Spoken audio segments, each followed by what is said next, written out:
ডিম পাড়ার মুরগি থেকে ডিম পাওয়ার জন্য আমরা অনেক ওষুধ ব্যবহার করে থাকি, যেমন ক্যালসিয়াম, জিঙ্ক, ইসেল, AD3, বিভিন্ন ধরনের ওষুধ ব্যবহার করে থাকি।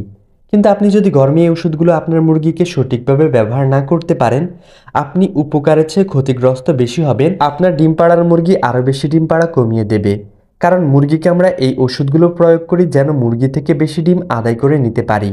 কিন্তু গরমের সময় যদি সঠিকভাবে এই ওষুধগুলো ব্যবহার না করতে পারেন, আপনার মুরগি আরও ডিম পাড়া কমিয়ে দেবে। যে কারণে সেই বিষয়গুলো ব্যাখ্যা করে তুলে ধরব। ভিটামিন, মাল্টিভিটামিন এই ওষুধগুলো মুরগির শরীর গরম রাখে, মুরগিকে সুস্থ রাখে। মুরগির শরীরে যদি কোনো প্রয়োজনীয় পুষ্টি গুণাগুণের ঘাটতি থাকে সেগুলো পূরণ করে। এখন গরমের সময় এমনিতেই মুরগির শরীর অনেক বেশি গরম থাকে, তখন যদি আপনি দুপুরবেলায় এই ভিটামিন, মাল্টিভিটামিন এই ওষুধগুলো আপনার মুরগিকে দিয়ে দিন, তাহলে আপনার মুরগি হয়তো পানিটা খাবে গরমের তাড়ায়, তখন আপনার মুরগির শরীরটা আরও বেশি গরম হয়ে যাবে, আপনার মুরগি দুর্বল হয়ে যাবে। ভুলও দুপুরবেলায় মুরগিকে ভিটামিন, মাল্টিভিটামিন এই ওষুধগুলো প্রয়োগ করবেন না, নাহলে আপনি আরও বিপদগ্রস্ত হবেন। আপনার মুরগি স্ট্রোক করার সম্ভাবনা থাকতে পারে। এরপর আপনার মুরগির আমাশয় বিভিন্ন ধরনের সমস্যা দিতে পারে। অতিরিক্ত ভিটামিন মুরগির আমাশয় হয়ে যায়, মুরগির শরীরে সমস্যা দেখা দেয়।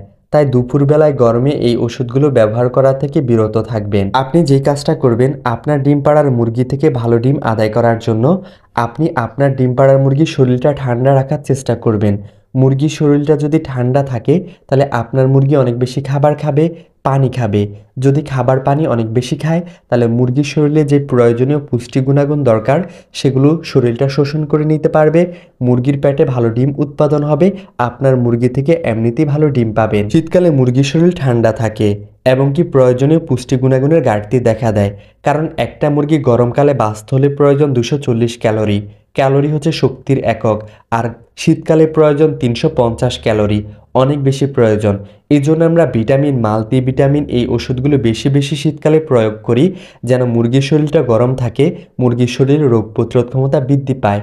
তো এখন গরমে মুরগির শরীরে যেহেতু ক্যালোরির প্রয়োজনটা কম, মানে পুষ্টি গুণাগুণের অভাবটা কম হয়, সেক্ষেত্রে আপনি গরমে ভিটামিন, মাল্টিভিটামিন এগুলো মাত্রায় কম প্রয়োগ করবেন আর দুপুরবেলায় প্রয়োগ করা থেকে বিরত থাকবেন। তো কখন ব্যবহার করবেন?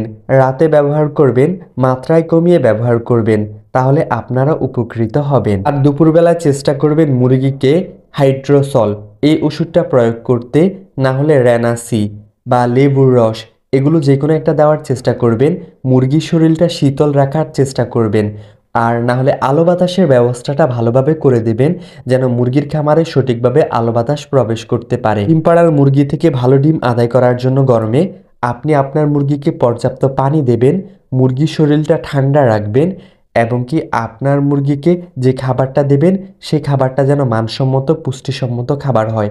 আর ডিম পাড়ার মুরগির জন্য লেয়ার 1 খাবারটাই হচ্ছে বেস্ট।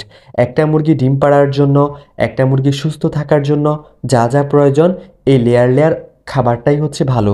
কিন্তু থার্ড ক্লাস কোম্পানির খাবার খাওয়ালে তো হবে না, অবশ্যই ভালো কোম্পানির ভালো মানের খাবার খাওয়াবেন, আপনি মুরগি থেকে ডিম পাবেন। আবারও বলে দিচ্ছি, ডিম পাড়ার মুরগির পেটের ভেতর চর্বি থাকে, অবশ্যই থাকবেই, ডিম পাড়ার মুরগির কম বেশি, তো চর্বির একটা গরম আছে।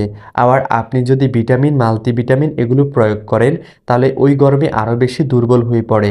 আর আপনি গরমের কালে চেষ্টা করবেন মুরগিকে দুপুরবেলায় অ্যান্টিবায়োটিক, হাই অ্যান্টিবায়োটিক এই ওষুধগুলো না প্রয়োগ করতে, কারণ গরমে এমনি মুরগি দুর্বল হয়ে পড়ে। আপনি যদি অ্যান্টিবায়োটিক, হাই অ্যান্টিবায়োটিক এই ওষুধগুলো প্রয়োগ করেন, মুরগিটা আরও বেশি দুর্বল হয়ে পড়বে, আপনার ডিম পাড়ার মুরগি এমনিই দুর্বল, আরও বেশি মারা যাওয়ার সম্ভাবনা থাকবে।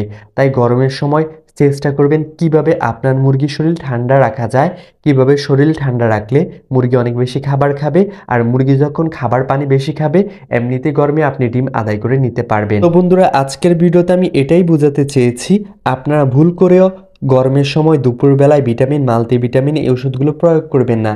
অনেকেই প্রয়োগ করে, নাহলে আপনার মুরগির আমাশয়, ডায়রিয়া বিভিন্ন সমস্যা হতে পারে, আপনার মুরগি স্ট্রোক করতে পারে, অন্যান্য সমস্যা আপনার মুরগির মধ্যে দেখা দিতে পারে। আল্লাহ হাফেজ, আসসালামু আলাইকুম।